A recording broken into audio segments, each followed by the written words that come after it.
Hello friends, in today's video I'm gonna be walking through how to use Clownfish Voice Changer on Discord. But before getting started this video, make sure to subscribe 5-minute solution. So first of all, you'll need to download the Clownfish. So open any browser and type Clownfish Voice Changer, and you can download the software from any of this website. So download and install the Clownfish.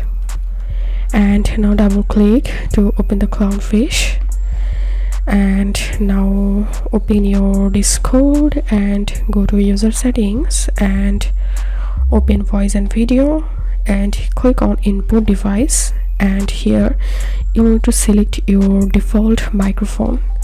You must have to select here your default microphone, and again right click on Clownfish and click on set voice changer, and here you will get this effect, and you can select any effect from this list.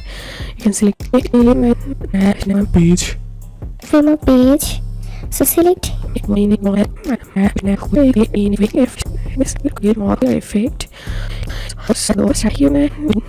if video help you, give a thumbs up and please consider subscribe to 5-minute solution. Thank you for watching.